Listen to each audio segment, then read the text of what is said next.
Most times, guys, you don't gotta do nothing. Well, all the time, you don't gotta do nothing but talk to God. When you talk to God, things fall in place like they're supposed to be. Like things happen the way they're supposed to happen because God needs these people to see the things that they need to see to get to where they need to be. A lot of times in situations where you thinking like, say for instance, I'm just use children. You know how you have children and they get to a certain age, and when they get to that certain age, they think they're supposed to do what they want to do, how they do it whenever they want to do it or whatever the case may be.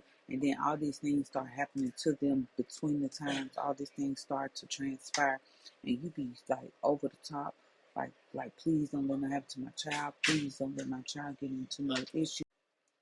Please not let my child get into no issues, fall short of anything, get in a mix of something that's not right. Lord, just please be with my child, and so forth. And then He take your child through there. He caused them to get hurt, get in trouble. Things happen. They wound up in spots that you never want them to be. They wound up in parties that you never agreed to. Wound up around all these people with guns and all these people on drugs and all these people drinking liquor.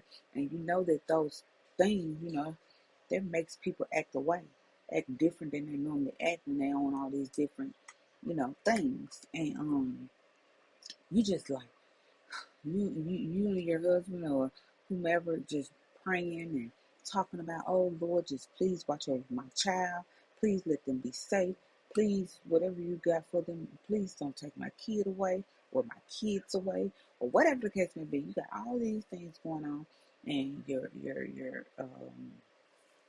nervous system is a wreck because it's just so much going on. And after a child gets a certain age, it's barely or hardly anything that you can say to them where they listen. But keep talking though, keep talking. But it seems like they're not listening at the moment. And then God do like a transformation in their life. And He ain't do it full 360. He did like a 180. So they still working on getting back around to being better than they used to be. So in the 180 mix, you realize that all these things that happen to your child, God knocked them down, but He didn't take them away. God set them down, but He didn't kill them. He didn't allow them to, you know, leave this earth. And all the things that did happen to them, you like, wow, all this stuff that happened to my child, all these things that came up, all this stuff that transpired. And it's just like, wow, it should have been different. It should have been like that. And you just like, why me? Why do I have to go through these situations where these things are happening with my child? And I know I did all the things that I could do to keep my child out of the situation. But then God do what He want to do or do it how He needed it to do it. And you feel like that was wrong. But now you're looking at it like God did everything that He needed to do to get this child to hear Him. And a lot of times these kids don't listen until something takes place. I'm going to give you an example. My daughter, I normally don't put my business out here like that, but it is what it is. My daughter was sheltered all the way up. She didn't get out until she was 18, but she did all kind of things. She went places. She was in Girl Scouts. She was part of the cheerleading team. She was majorette. She was on the basketball team, the step team. She went to Disney World. She went to Atlanta. She went to Florida. She was out there. So she went to camps. Like she was in something every day. Like we kept her busy. And and she for her, she wanted to do other things. Like when she got up in the middle school and started seeing these other kids doing things, wearing wigs and stuff. She didn't wear a wig until she was 17. That was her first wig. And I didn't even want to have that. But she wanted it. Whatever, she got it. But that was her first wig, and she didn't have another wig no more that we bought until she was 18, and she was able to get it on her own. So we let her get that wig done for her 17th birthday, because that's, oh, I want this so bad, I want this so bad. But anyway, that's besides the point. She did it. Eyelashes and stuff, she couldn't do that. She was hating it. She hated it. And then it come to a point where she was able to do it for herself or on her own, or able to do it without us saying she couldn't. She was of age. Hold on. But anyways, yeah, so she started buying weed, buying big, like extreme eyelashes, because when kids can't have what they think they want, they go to the extreme when they can finally get it. So she started doing all these things, going to party after party. My child didn't even know a person that liked to be around a lot of people. She never had. So she started going to parties where it would pack people with guns, violence, fighting, sex, and all kind of shit going on. She twerking on social media like we ain't taught her none. But see, all these things was done out of rebellion, because she knew that we didn't want her to do those things. So she started doing it. But then I started talking to God, God help me. And God started to help me. He started to let me say what I say my piece to her, and pull back, get out the way, because she was gonna kill me. Trying to keep up, trying to keep up, trying to keep up. And God was like, look, I got this. And I pray every time. I pray and I move. And that was the best thing I could have learned how to do. I'm not going to let my kid kill me and take me out. So I started to learn to pray. Pray about your child. Pray, pray, pray, pray, pray. That's all I went to. Every time something happened, I went straight to prayer.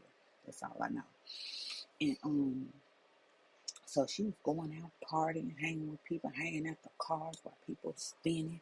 And she just seen what didn't happen. People that fell out cars got smashed. She seen all these things, and she know it just interrupted me and my husband's nervous system. And she just was doing these things to us. And then I got to the point where I started being, when she started doing something, I say like, you know you don't need to be doing it. You know why you don't need to be doing it, right? You know that this, and this can happen. And she just, it's just fun. I like it. I like it. Oh, I said, but it's not safe. And then I got to the point where I told her, and I prayed. I can't force you to do nothing, but to make sure I'm okay in these situations, I'm gonna make sure I told you, so it wouldn't come to a point where I said, well, I don't have to say. I should have told her. I should have told her. I should have said these things. I don't want that. So I always say what I say, whether she listens or not, and I pray about the situation. I let it go. Needless to say, one particular day she was going downtown, and she came in the house because I seen her. It was on a Thursday. I mean on a Saturday. I got up early in the morning. First thing I see her standing on some mantle in an Airbnb twerking, ass in the air, straight in the air. I'm like, what in the hell? I was so livid. I'm like, girl, who the fuck raised you? Like, please. I don't know what you're trying to prove or what you out here doing, but you need to get your life together quick. Quick. Because God don't play about me. And he's not going to leave me. I know he's not. And so she got an attitude. So mind you, this was Saturday. No, this was Sunday morning. It was Sunday morning when I seen it. So she came home. I'm thinking, okay, she came to the house. She knew she got school the next day. She came to the house. This was like July of this year. And she came in the house. She seen me on the couch. I heard her say, what's up? But the dog ran up to her, loving on her, jumped on her. And I thought she would talk to the dog, because I know hell in the way you tell me, you know what's up, because we don't roll like that. Hey, how you doing? Because I'm your mom at the end of the day. But anyway, so she went on to the back. She went in there and talked to her daddy, but she didn't talk to me because daddy don't say, he say something in the background, man, through us. He really don't confront her, because that's just the way he is. And so he'll tell her, but he ain't like me. But anyways, so she was like, came in the house. When she left, she looked back behind me. She was like, yeah, I can go. Needless to say, 2 o'clock in the morning, I got a call saying that she was in the hospital. Um, Somebody jumped on her, and God put her down. And ever since that day, she go out, she do her thing, but it's a different go out. It's a different do her thing. She's cautious. She's thinking, you can't do this and you can't do that and you can't get drunk and you can't. And I said all that to say this: God don't leave me. Pray about your situation. Put it in God's hand. He'll take care of you. He'll make sure you're good.